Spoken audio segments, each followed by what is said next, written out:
Sunita aunty. जी ma'am साहब। बाहर guest wait कर रहे हैं, क्या कर रही है? कोल्ड ड्रिंक लेकर आइए बाहर।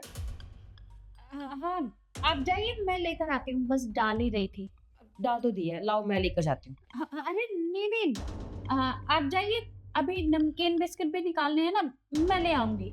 जल्दी करो, वेट कर रहे हैं वो इतनी देर से, जल्दी लाओ बाहर। जी।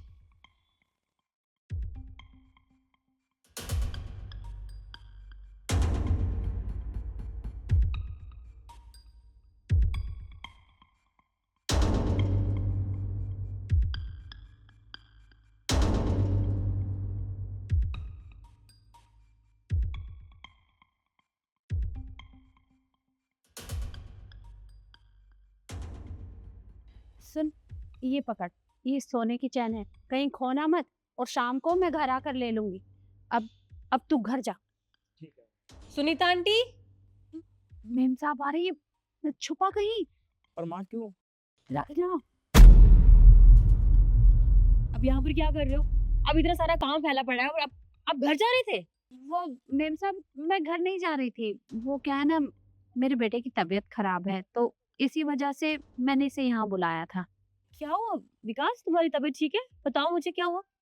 वो इसके मुंह में ना छाले हो रखे हैं, तो इससे बोला नहीं जा रहा, बस इसे डॉक्टर के पास ले जा रही थी। डॉक्टर के यहाँ? आप भूल गई है क्या? आप जहाँ पर काम करती हैं वो ऑलरेडी डॉक्टर है, मैं डॉक्टर, मुझे बताइए क्या दिक्कत है, मैं दवाई देती हूँ, बताओ। अरे मेम साहब, मैंने कहा ना, इसके मुंह में छाले हो रखे हैं, तो मुंह खोला नहीं जा रहा है, बहुत दर्द होता है। आप रहने दीजिए, मैं डॉक्टर के पास ले जाऊंगी, ठीक हो जाएगा। अरे पर क्यों जाना डॉक्टर के पास? खामखा खर्चा होगा वहां पर, पता नहीं कितने पैसे ले लेगा। जब घर में ऑलरेडी डॉक्टर है, हम आपसे पैसे मांगते हैं क्या किसी इलाज के लिए? आप मुझे बताइए ना, मैं अभी देख कर बता दूंगी, मैं दवाई दे दूंगी। बोला, हाँ विकास, बताओ मेम साहब को। बताओ, खाओ मुंह खोलो।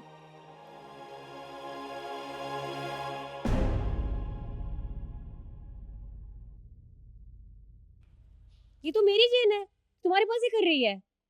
ओह अच्छा, अब मुझे समझ में आया कि आप यहाँ खड़े होके साजिश रचा रही थी। अपने बेटे को बुलाया ताकि ये चेन ये लेके जा सके, मुझे पता ना चले। मैं सुबह से इस चेन को ढूंढ रही हूँ, पूरे घर में परेशान हो रही थी कि मेरी चेन कहाँ गई। मैंने सबसे पूछा, आपसे भी पूछा, और आपने मुझे नहीं बताया। और आपने ये चेन चोरी की? आंटी आपको शर्म नहीं आई? मेरे घर में चोरी की? इतने सालों से यहाँ पे काम करती हैं आप, बताइए मुझे क्यों किया ये सब? वो मेम साहब, मुझे इसके कॉलेज की फीस भरनी थी, बस इसी वजह से ये चैन चोरी कर ली। अरे पर अगर पैसों की जरूरत थी तो मुझे बता दिया होता। मना किया है कभी आपको हमने? नहीं ना। तो फिर ऐसी नौबत कैसे आ गई? मैं तभी सोचूं, इतने दिनों से हमारे घर में चोरियां हो रही है, वो कौन कर रहा है? अब समझ में आ रहा है कि वो सब चोरियां आपने करी है। आपको शर्म आनी चाहिए। 3 साल से यहाँ पर काम कर रही हैं आप, और आप इसी घर में काम करती हैं और इसी घर में चोरी करी।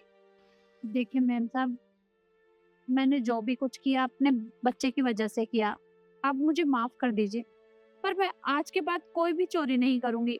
मैं कसम खाती हूँ, मैं चोरी नहीं करूंगी। देखिए आंटी जी, मैं सही बताऊं तो बिल्कुल मेरा दिल नहीं मान रहा कि मैं आपको यहाँ पे काम पे रखूं, क्योंकि आपने बहुत घटिया हरकत की है। अब आपको यहाँ पे काम करने की कोई जरूरत नहीं, आप जाइए यहाँ से। देखिए मैम साहब, मैं मानती हूँ कि आज तक घर में जितनी भी चोरियां हुई हैं, वो सब मैंने की है, पर मैं अपने बच्चे की कसम खाती हूँ, मैं आज के बाद आपके घर में चोरी नहीं करूंगी। आप मुझे काम से मत निकालिएगा। वैसे आंटी मेरा दिल तो नहीं मान रहा है, पर ठीक है, आपने अपने बेटे की कसम खाई है। अगर आज के बाद ऐसा कुछ भी आपने किया और मुझे भनक भी हुई ना, तो मैं कभी भी आपको काम पर नहीं रखूंगी और ना किसी को काम पर रखने दूंगी आपको। आपका बहुत बहुत शुक्रिया। ठीक है, अभी अभी जाइए आप।